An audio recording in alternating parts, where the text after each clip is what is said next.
GOC lecture number 4।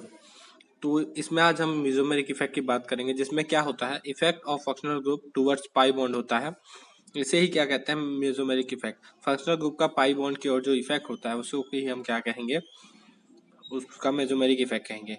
अगर functional group अगर pi bond या एल्किन की तरफ क्या कर रहा है, अपने इलेक्ट्रॉन डेंसिटी को ट्रांसफर कर रहा है, मतलब कि लोन पेयर के इलेक्ट्रॉन को डोनेट कर रहा है, तो ये पाई इलेक्ट्रॉन डोनर कहलाएगा और प्लस एम इफेक्ट कहलाएगा। अगर वो क्या कर रहा है, पाई इलेक्ट्रॉन या एल्किन से अपना इलेक्ट्रॉन जो है, पाई बॉन्ड के इलेक्ट्रॉन को अपनी ओर विड्रॉ कर रहा है, तो ये क्या कहलाएगा, माइनस एम कहलाएगा, पाई इलेक्ट्रॉन विड्रॉअर कहलाएगा। तो प्लस एम वाले ग्रुप कौन कौन होते हैं, जैसे NH2 है जिसके पास लोन पेयर होता है, जैसे NH2 NR2 NH C double bond OR OH OR O C double bond OR PR2 SH SR S C double bond OR F Cl Br I। और उसके बाद माइनस वाले ग्रुप भी रहते हैं, CH2 माइनस NH माइनस और O minus. और दूसरे ग्रुप होते हैं जो माइनस एम वाले ग्रुप रहते हैं। ये क्या करते हैं, which have vacant orbital present रहता है। जैसे कि हम जानते हैं कि पी ऑर्बिटल वैकेंट हो या डी ऑर्बिटल वैकेंट हो। पी ऑर्बिटल वैकेंट मतलब कि BH2 CH2 प्लस, ये सब क्या करेंगे, माइनस एम से करेंगे, पी ऑर्बिटल वैकेंट वाला ही है। और डी ऑर्बिटल वैकेंट में PR2 SH हेलोजन, ये सब क्या डी वैकेंट ऑर्बिटल रहता है इनका। और ये तो जिसके पास वैकेंट ऑर्बिटल है। और दूसरे ऐसे होते हैं जो वैकेंट ऑर्बिटल क्रिएट कर सकते हैं, tendency to create vacant orbital. उसमें आते हैं C double bond OX N double bond O coordinate bond O और तीसरा साइनाइड। अगर हम एक्सटेंट ऑफ प्लस एम की बात करें तो सबसे पहला कॉन्सेप्ट आता है extent of overlapping. Extent of overlapping means अगर 2p ओवरलैप कर रहे हैं तो उसका ओवरलैपिंग 2p 3p से ज़्यादा अच्छा होगा।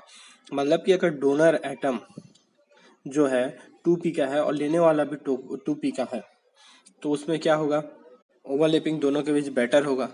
अगर देने वाला 3p का है और लेने वाला 2p का है तो उसके बीच ओवरलैपिंग बेटर नहीं होगा, तो 2p का प्लस m ज़्यादा शो करेगा, पावरफुल रहेगा। एग्जाम्पल के लिए हम देखते हैं, जैसे C डबल एल्किन है उससे OR जुड़ा हुआ है और एल्किन है उससे क्या जुड़ा हुआ है, SR। तो इसमें एल्किन से कार्बन से वो इलेक्ट्रॉन डोनेट कर रहा है ऑक्सीजन, तो ये 2p हो गया जो मोर पावरफुल होगा कंपेरिजन टू सल्फर की 3p से। ऐसा ही NH2Pr3 में भी काम करेगा और फ्लोरीन क्लोरीन दोनों में भी सेम चीज़ वर्क करेगा अगर ये एल्किन से जुड़े हों या कार्बोकेटाइन से जुड़े हों। पहला कॉन्सेप्ट हो गया ओवरलैपिंग का। सेकंड कॉन्सेप्ट होता है इफेक्ट ऑफ इलेक्ट्रोनेगेटिविटी। मतलब कि अगर आप एल्किन से जुड़े हैं और आपकी इलेक्ट्रोनेगेटिविटी ज़्यादा है, तो इलेक्ट्रोनेगेटिविटी ज़्यादा है तो आप प्लस एम ज़्यादा शो नहीं कर पाएंगे, क्योंकि आपका इलेक्ट्रोनेगेटिविटी ज़्यादा होने के कारण आपका लोन पेयर जो आपके न्यूक्लियस के पास रहेगा, जिसके कारण आप इजिली डोनेट नहीं कर पाएंगे लोन पेयर को। उसका अट्रैक्शन न्यूक्लियस के टूवर्ड्स अधिक रहने के कारण वो इजिली डोनेट नहीं कर पाएगा, तो जो ज़्यादा इजिली डोनेट नहीं कर पाएगा उसका प्लस टाइम ज़्यादा नहीं होगा। तो इस कॉन्सेप्ट से हम देखते हैं एल्किन से जुड़ा हुआ है NR2 OR और फ्लोरीन, तो सबसे ज़्यादा इलेक्ट्रोनेगेटिविटी फ्लोरीन है तो इसका प्लस एम सबसे कम, उसके बाद OR का कम और सबसे ज़्यादा प्लस एम किसका हो जाएगा, NR2 का हो जाएगा। और electronegativity is proportional to 1 upon donation tendency of lone pair. और इसी में थर्ड कॉन्सेप्ट क्या आता है, क्रॉस रेजोनेंस का। एक डायरेक्ट रेजोनेंस होता है जो इफेक्टिव रेजोनेंस है, और दूसरा क्रॉस रेजोनेंस। अगर लेने वाले आजू बाजू दोनों साइड हों तो क्या होता है कि हम दोनों को बांटेंगे पैसे, और लेने वाला एक ही साइड हो तो एक साइड हम पैसे देंगे। तो यहाँ पर क्या होता है, क्रॉस रेजोनेंस आने के कारण अगर दोनों साइड अगर मैं इलेक्ट्रॉन डेंसिटी ट्रांसफर कर रहा हूँ तो वो क्या होगा, दोनों में बट जाएगा, जिसके कारण मेरा इफेक्ट कम हो जाएगा। तो इसका प्लस आर के एम जो होगा कम हो जाएगा इन कंपैरिजन टू इफेक्टिव जो एक साइड दे रहा है उसके कंपैरिजन में। जैसे कि अगर हम देखें एल्किन से OR जुड़ा हुआ है और एल्किन से OC डबल बॉन्ड OR जुड़ा हुआ है, तो इसमें ये OR जो है ज़्यादा क्या होगा, प्लस एम शो करेगा in comparison to OC double bond OR के, क्योंकि ये C डबल बॉन्ड O से भी क्या करेगा, रेजोनेंस करेगा, जिसके कारण इसकी इफेक्टिव रेजोनेंस थोड़ी कम हो जाएगी और ये क्रॉस रेजोनेंस शो करेगा। तो पहला कॉन्सेप्ट क्या हुआ, ओवरलैपिंग का, दूसरा इलेक्ट्रोनेगेटिविटी का, और थर्ड हो गया क्रॉस रेजोनेंस का, और चौथा आता है अगर OH और OCH3 का कॉन्सेप्ट है, OH वर्सेस OCH3।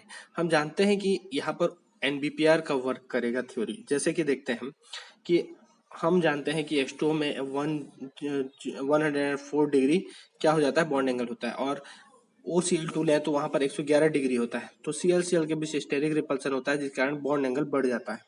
तो ऐसे ही क्या होगा कि यहाँ पर OCH3 आने का CH3 और एल्कीन में अगर जुड़े हुए हैं तो इनमें बॉन्ड एंगल बढ़ेगा। बॉन्ड एंगल बनने से क्या होता है, इसमें जो बीच का ऑक्सीजन में जो p ऑर्बिटल में लोन पेयर है प्रेजेंट, जिसे इलेक्ट्रॉन लोन पेयर को डोनेट करना है, वो थोड़ा टिल्टेड हो जाता है। टिल्टेड होने के कारण इसमें ओवरलैपिंग वीक हो जाता है।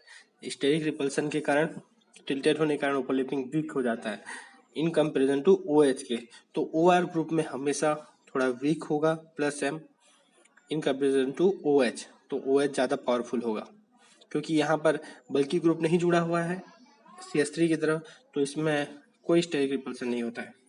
तो आज के इस लेक्चर में हम देखेंगे lone pair pi resonance mesomeric effect का क्या होगा, कि लोन पेयर पाई रेजोनेंस ही मेसोमेरिक इफेक्ट कहलाता है। Application of plus M effect क्या कहलाता है, in reactivity of alkene, in reactivity of benzene, in stability of carbocation, in reactivity of carbonyl compound। ये इसके 4 क्या हो गए एप्लीकेशन। तो इन रिएक्टिविटी ऑफ एल्किन को हम देखें, एल्किन क्या है, बिहेव एज क्या करता है, न्यूक्लियोफाइल। तो इससे अगर इलेक्ट्रोफाइल जुड़े तो ये इलेक्ट्रोफिलिक सेंटर पे कैसे अटैक करेगा, ये किस चीज़ पे डिपेंड करता है, क्योंकि इसमें पाई इलेक्ट्रॉन डेंसिटी है। अगर इससे साइड से कोई अगर फंक्शनल ग्रुप जुड़ता है और वो भी +M ग्रुप है, तो अगर +M ज़्यादा देगा तो इसकी पाई इलेक्ट्रॉन डेंसिटी ज़्यादा बढ़ेगी। तो इससे क्या होगा, rate of electrophilic attack will be more, तो इलेक्ट्रोफिलिक अटैक भी ज़्यादा होगा। तो यहाँ पर सीधा सीधा ये समझ में आ गया कि +M किसका ज़्यादा होगा, वही अगर जुड़ा है किससे, एल्किन से, तो उसका इलेक्ट्रोफिलिक अटैक भी अच्छा होगा। तो इलेक्ट्रोफिलिक अटैक चेक करने के लिए हमको देखना पड़ेगा उसके फंक्शनल ग्रुप में कि जो साइड वाले फंक्शनल ग्रुप जुड़े हैं उसका ओवरलैपिंग पहले देखना पड़ेगा, फिर इलेक्ट्रोनेगेटिविटी देखना पड़ेगा, फिर क्रॉस रेजोनेंस, फिर लास्ट में OH वर्सेस OCH3 का कॉन्सेप्ट लगाकर उसकी ज़्यादा पावरफुल को देखना पड़ेगा +M को। उसके बाद हम इसका आंसर निकाल सकते हैं। एग्जाम्पल के लिए अगर हम देखें, ME अगर जुड़ा हुआ है डायरेक्ट किससे, एल्किन से, और एक सिंगल एल्किन है, तो यहाँ पर ये ME जुड़ा हुआ एल्किन ज़्यादा पावरफुल होगा इलेक्ट्रोफिलिक अटैक के लिए, क्योंकि यहाँ पर जो OMe है वो +M शो करेगा, जिससे कि इलेक्ट्रॉन डेंसिटी बढ़ेगी। ऐसा ही क्या होगा, NH2 और SH के एल्किन से जुड़े हुए हो तो NH2 +M ज़्यादा शो करेगा, क्योंकि 2p2p ओवरलैपिंग बेटर है। और अगर OCH3 और C डबल बॉन्ड OCH3 अगर एल्किन से जुड़े हुए हों तो O का ज़्यादा पावरफुल होगा +M in comparable to C double bond OCH3 से, क्योंकि ये क्रॉस रेजोनेंस शो कर रहा है। तो अगर हम सेकंड एप्लीकेशन देखें, इन रिएक्टिविटी ऑफ बेंजीन, तो ये भी सेम होता है, ये ARSE एप्लीकेशन रिएक्शन कहलाता है, एरोमेटिक इलेक्ट्रोफिलिक सब्स्टिट्यूशन रिएक्शन कहलाता है। बेंजीन भी न्यूक्लियोफाइल की तरफ बिहेवियर शो करता है। अगर इसमें +M ग्रुप जुड़ता है तो इसकी इलेक्ट्रॉन डेंसिटी इंक्रीज होती है और rate of electrophilic attack increase होता है। तो इसमें भी हम वही देखेंगे, सबसे पहले ओवरलैपिंग, फिर इलेक्ट्रोनेगेटिविटी, फिर हम क्रॉस रेजोनेंस देखेंगे, फिर OH वर्सेस OCH3 के कॉन्सेप्ट से +M किसका ज़्यादा है उसको देखते हुए इसके फास्ट न्यूक्लियोफिलिक के हम प्रिडिक्शन करेंगे। अगर खाली बेंजीन है और एक बेंजीन में OCH3 ग्रुप लगा हुआ है तो OCH3 लगा हुआ ग्रुप ज़्यादा इलेक्ट्रोफिलिक अटैक के लिए सुटेबल है, क्योंकि इसमें +M मिलेगा। अगर हम ब्रोमिनेशन को स्टडी करें तो ब्रोमिनेशन में क्या होता है, एनिलीन में अगर Br2 जोड़ते हैं तो वो ऑर्थो और पैरा पोजिशन में 3 पोजिशन में जोड़ लेता है, क्या, ऑर्थो और पैरा में ब्रोमीन को। लेकिन इसी एनिलीन में अगर acyl chloride CH3C double bond OCl को अगर पहले रिएक्ट कराते हैं तो ये क्लोरीन को निकाल कर इसमें जोड़ लेता है एसाइल क्लोराइड के CH3C डबल बॉन्ड O को, जिससे इसमें क्रॉस रेजोनेंस आ जाता है, जिससे ये पूरी की पूरी +M नहीं दे पाता है किसको, बेंजीन रिंग को। इससे क्या होता है कि ये इफेक्टिव +M न दिखाने के कारण इसकी इलेक्ट्रॉन डेंसिटी इतनी नहीं बढ़ती है कि ये तीनों पोजीशन, ऑर्थो के 2 पोजीशन और पैरा के 1 पोजीशन में ब्रोमीन को जोड़ ले। ये अलग अलग से कभी पैरा और कभी ब्रोमीन मतलब ऑर्थो पोजीशन में ब्रोमीन को जोड़ता है, और ऑर्थो और पैरा दो डिफरेंट डिफरेंट प्रोडक्ट देता है। अगर हम देखें, दो एरोमेटिक रिंग आपस में जुड़े हुए हैं, जब बेंजीन और एक साइड में और बेंजीन समझ लीजिए, मतलब कि नैप्थेलिन का ग्रुप, और एक ग्रुप में जुड़ा हुआ है OCH3, तो उसको जिस रिंग से जुड़ा हुआ है उसका प्लस एम ज़्यादा बढ़ाएगा, जिससे इसी रिंग में ही इलेक्ट्रोफिलिक अटैक इजिली हो पाएगा। इसके कुछ और एग्जाम्पल है, उसे भी हम देखते हैं। थर्ड एप्लीकेशन है इन स्टेबिलिटी ऑफ कार्बोकेटायन। कार्बोकेटायन क्या है? इलेक्ट्रॉन डेफिशिएंट स्पीसीज है। अगर इसमें प्लस एम के थ्रू अलग इसको इलेक्ट्रॉन डोनेट किया जाता है तो इसके ऑक्टेट कंप्लीट हो जाता है। पाई बॉन्ड बनने के कारण इसमें भी ऑक्टेट के फुल होने के कारण इसका भी ऑक्टेट कंप्लीट हो जाता है और ये अपनी स्टेबिलिटी को प्राप्त करता है। तो जितना ज़्यादा इसमें ज़्यादा प्लस एम शो करेगा उतनी ज़्यादा इसको अच्छी स्टेबिलिटी मिलेगी। तो अगर हम देखते हैं कि जैसे OR ग्रुप जुड़ा है कार्बोकेटायन से और NH2 जुड़ा है, तो NH2 क्या है? लेस इलेक्ट्रोनेगेटिव होने के कारण प्लस एम ज़्यादा रखता है, जिसके कारण ये easily more electron density transfer कर पाता है, प्लस एम ज़्यादा शो कर पाता है, जिससे इसकी CH2 प्लस की स्टेबलाइज करने की क्षमता ज़्यादा होती है। इसमें भी हम कार्बोकेटायन के डिफरेंट डिफरेंट केस लेते हैं, डायरेक्ट केस, क्रॉस रेजोनेंस के केस और डिफरेंट इलेक्ट्रोनेगेटिविटी केस, ओवरलैपिंग के केस, इससे डिफरेंट डिफरेंट केस लगाकर इसकी स्टेबिलिटी को हम चेक करते हैं। अब हम लास्ट एप्लीकेशन स्टडी करते हैं, जो कि है रिएक्टिविटी ऑफ कार्बोनिल कंपाउंड। क्योंकि कार्बोनिल कंपाउंड क्या होता है कि C डबल बॉन्ड O से जुड़े हुए पाई बॉन्ड को ऑक्सीजन अपनी ओर ट्रांसफर करके ले जाता है और माइनस चार्ज शो करता है और कार्बन प्लस चार्ज आ जाता है। ये इलेक्ट्रोफिलिक सेंटर की तरफ बिहेवियर करता है, तो इस पे न्यूक्लियोफाइल अटैक करते हैं। तो हमको इसमें क्या देखना पड़ेगा कि ये कार्बन की इलेक्ट्रोफिलिसिटी कितनी ज़्यादा है, मतलब इसमें प्लस चार्ज कितना ज़्यादा है।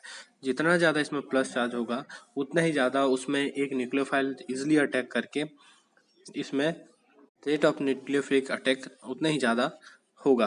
तो depend on magnitude of positive charge पे डिपेंड करेगा, वो भी कार्बोनिल कार्बन पे जितना ज़्यादा पॉजिटिव चार्ज ज़्यादा होगा। अगर हम देखें कि RC+O-X है, इसमें कार्बन पे अगर इसमें कार्बन से जुड़ा हुआ X ग्रुप है, वो इलेक्ट्रॉन डोनेटिंग ग्रुप है, तो ये क्या करेगा? मैग्नीट्यूड ऑफ पॉजिटिव चार्ज को डिक्रीज कर देगा, जिससे rate of nucleophilic attack decrease हो जाएगा। अगर वहीं पर इलेक्ट्रॉन विड्रॉइंग ग्रुप है तो ये क्या करेगा? मैग्नीट्यूड ऑफ पॉजिटिव चार्ज बढ़ाएगा, वहां से इलेक्ट्रॉन निकाल के और पॉजिटिव करेगा, इलेक्ट्रॉन डेंसिटी निकाल के इसको और मैग्नीट्यूड को बढ़ाएगा, जिससे रेट ऑफ न्यूक्लियोफिलिक अटैक बढ़ेगा। अगर हम देखें कि RC double bond O group है, जिससे डिफरेंट डिफरेंट हम सब्स्टिट्यूट लगाते हैं, जैसे chlorine, hydrogen, CH3, OC double bond R, OR, OH और NH2 ग्रुप जोड़ते हैं, तो इसमें Cl क्या शो करता है? हैलोजन जो है इंडक्टिव इफेक्ट भी शो करते हैं और -I भी शो करते हैं और +M भी शो करते हैं, लेकिन इनका इफेक्टिव पावर क्या होता है? -I होता है। तो -I ज़्यादा होने के कारण तो ये क्या करता है कि ये जो -I है वो सिग्मा बॉन्ड के थ्रू इलेक्ट्रॉन डेंसिटी अपनी ओर खींचता है। तो इलेक्ट्रॉन डेंसिटी खींचेगा मतलब कि यहाँ पर इलेक्ट्रोफिलिक सेंटर को और भी ज़्यादा पॉजिटिव करेगा, जिससे कि न्यूक्लियोफिलिक बेटर होगा अटैक। अगर H जुड़ा है तो ये न्यूट्रल है, ये इफेक्ट कुछ ज़्यादा अंदर शो नहीं करेगा। लेकिन अगर मेथाइल ग्रुप जुड़ा हुआ है, CH3 ग्रुप, तो ये +I शो करता है, जिससे क्या करेगा? सिग्मा बॉन्ड के थ्रू इलेक्ट्रॉन डेंसिटी ट्रांसफर करेगा, उसकी ओर देगा इलेक्ट्रोफिलिक सेंटर, इसकी क्या करेगा? +M के जैसे ही ये भी इसको कम करेगा, लेकिन ये कम मात्रा में कम करता है, तो इसकी इन कंपेरिजन टू +M इसकी क्या होगी? बेटर न्यूक्लियोफिलिक अटैक की टेंडेंसी रखेगा। अगर यहाँ पर क्रॉस रेजोनेंस वाला OC डबल बॉन्ड OR जुड़ा हुआ है, तो ये +M शो कर रहा है, तो इसका तो होगा प्लस, क्या होगा? न्यूक्लियोफिलिक अटैक के टेंडेंसी कम करेगा, प्लस ये OR से कम कर पाएगा, क्योंकि OR जो है ज़्यादा पॉजिटिव +M शो पाएगा कर पाएगा in comparison to OC double bond OR, क्योंकि ये क्रॉस रेजोनेंस शो करता है। लेकिन OR और OH में हम जानते हैं कि OR क्या होता है, हम जानते हैं कि सेम उसका लिए क्या लगाएंगे? OH OCH3 वाला कॉन्सेप्ट लगाएंगे OR के लिए, और ये OR यहाँ पर डोमिनेट हो जाएगा OH से, और OH ज़्यादा शो कर पाएगा +M, जिसके कारण ये और भी कम क्या कर पाएगा? न्यूक्लियोफिलिक अटैक को यहाँ पर करवा पाएगा। और सबसे कम NH2 बेस शो करेगा, क्योंकि इसकी इलेक्ट्रोनेगेटिविटी भी कम है। तो यहाँ पर भी हम सेम कॉन्सेप्ट लगाएंगे।